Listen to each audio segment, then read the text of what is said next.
Jadi tadi saya sampaikan, mulai dari yang bisa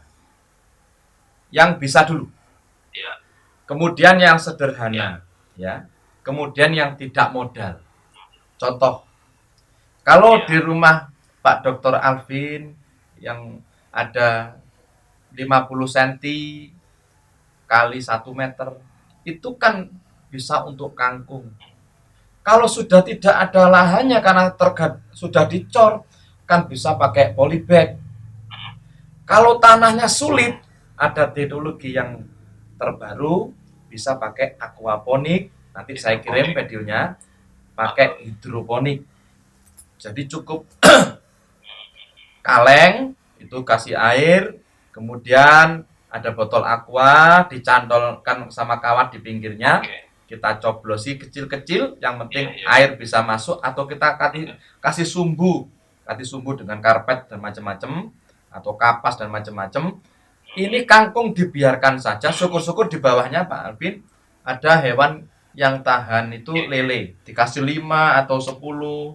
Nah itu selama dia kita pakani lele dikebur, itu Iya. ngeburnya itu bisa Ah, mengikat oksigen kembali, mengikat mengikat oke. hal-hal yang ada di udara itu, kemudian bisa masuk ke air lagi dan bisa dimakan oleh tumbuhan itu. Ditambah kotoran kencing lele itu sendiri juga ampuh untuk tumbuhan kangkung, sawi, dan macam-macam. Jadi saya bilang tadi, Jadi itu udah nggak usah obat-obatan lagi itu ya? nggak perlu, nggak apa-apa, Nggak karena pakai obat. lele itu sudah ada Oh, kotorannya yang itu bisa menyehatkan tumbuhan. Nah, sistemnya oke. aquaponik ya beda ya. Kalau hidroponik itu digerakkan dengan sirkulasi air dengan apa namanya? Dengan Iya. dinamo ya. Kalau aquaponik itu ya sudah, sampean punya bak begitu saja ya, nanti dikasih Ah, apung gabus atau apa yang bisa mengapung itu, sudah di situ kasih lele iya, dua iya. tiga untuk ngublek itu, biar apa namanya, air itu bergerak seperti hanya ganti air mancur itu. Dikasih handphone. Begitu. Oh, oke. di Menarik ini, di menarik. mana-mana Artinya bisa. bahwa sebenarnya ini tergantung niatnya, tergantung niat bukan karena Saya sakit. ini waktu S2 dulu punya dosen namanya Profesor Eh, Asif. Profesor Asif Jogja ya, dosennya Pak Mahfud kalau nggak salah. Eh, Beliau itu kuliahnya di Jepang. Bahwa di Jepang itu kan di lantai 10, lantai 20, lantai 70. Ini di sekelilingnya itu kan ada lahan pertanian. Sehingga walaupun tanahnya Jepang itu dulu Nagasaki, Hiroshima dibom, maka ketahanan pangan yang ada di Jepang itu tetap ada. Karena apa? Kesadaran masyarakat untuk menanam itu sangat tinggi, dan sehingga Oke. kemandirian ini. Nah, kemudian teknologi pangan, saya pernah diceritani itu ada pohon tomat itu kira-kira witnya sak wit klopo begitu. Nah itu panennya ping piro, dan saya juga diceritani bahwa di sana sudah ada bahwa sawi itu kira-kira 3 hari seminggu sudah panen, dengan penyiraran yang terus-menerus dan pengairan yang terus-menerus. Dan Iya, iya. saya pernah uji coba, memang itu bisa dipercepat, itu bisa. Contoh ya, Oke, oke. saya dari sawi itu dipercepat juga bisa. Odot itu pakanan sapi itu ketika setelah dibabat dilep dipercepat, itu biasanya 1 bulan, itu nggak sampai bulan. Lele, mohon izin, monggo dicek. Yes. Lele saya itu 2 bulan panen, serius, 2 bulan. 2 bulan. Kurang dari itu saya bisa. Artinya apa? Petani selain ukil, itu harus memang terus mengenal teknologi-teknologi lah ya, paling tidak begitu. Termasuk saya melenceng lagi ya, ini tidak Iya, iya. sapi dan kambing saya punya chopper, mesin apa namanya, pencacah makanan itu saya simpan Iya, iya, iya. 20 tong.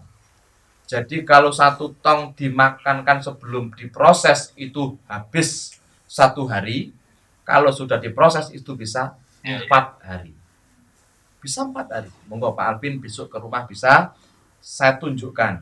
Memang jujur saya dulu saya maaf ya, ini jangan tersinggung. Saya sama Profesor Mufidah itu kan dul awakmu nggak PNS lah. Saya dibilang begitu. Itu 5 kali beliau tanya saya. Ya bukannya saya dapat kesempatan di sana, bukan. Cuma tanyanya begitu. Saya jawab, boten nih. Dipanggil lagi, boten nih. Karena saya sadar, saya hitung itu secara matematika gajinya PNS, tak hitung gitu. Terus saya bayangkan, wah ini sugih suwe ya. Karena waktunya habis di situ.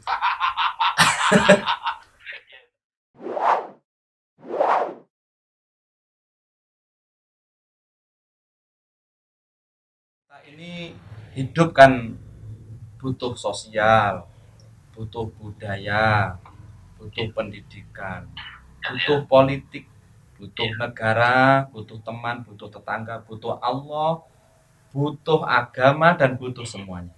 Dan tanpa terkecuali kita juga butuh makan. Nah, butuh hidup, dan hidup itu dari makan. Untuk itu saya punya begini, untuk mengatasi COVID-19, krisis yang belum menentu ini adalah pembelajaran bagi kita. Kalau bisa selamanya kita melakukan menanam, ya, berkebun sebisanya, sekecil mungkin, pakai hidroponik, pakai aquaponik, pakai polybag, atau yang di desa-desa itu mohon menanam sayur-sayuran dan macam-macam, bisa menolong tetangganya sebelum bulan depan ini adalah kemarau. Terakhir dari Sarah, apapun makannya, minumnya teh botol sosro. Apapun jabatan kita, apapun profesi kita, apapun pekerjaan kita, bercocok tanam, beternak, berkebun adalah jati diri bangsa Indonesia. Waduh. Oke, closing statement yang benar-benar membuat saya merinding. Jati diri bangsa, bahwa kita jangan lupa bahwa situasi apapun kondisi kita, semaju apapun, setinggi apapun pendidikan kita, senyaman apapun kondisi kita pada saat ini, jangan lupa menanam, karena menanam adalah jati diri kita. Ketika kita dijauhkan dari cara berpikir menanam, maka kita akan tercerabut dari jati diri kita. Begitu ya, Iya? Oke. Terima kasih atas kesempatan yang sangat luar biasa, I, bahwa mungkin nanti ada lanjutan atau sesi-sesi yang lain. Nanti tergantung dari request dari sahabat pembelajar Indonesia dimanapun berada.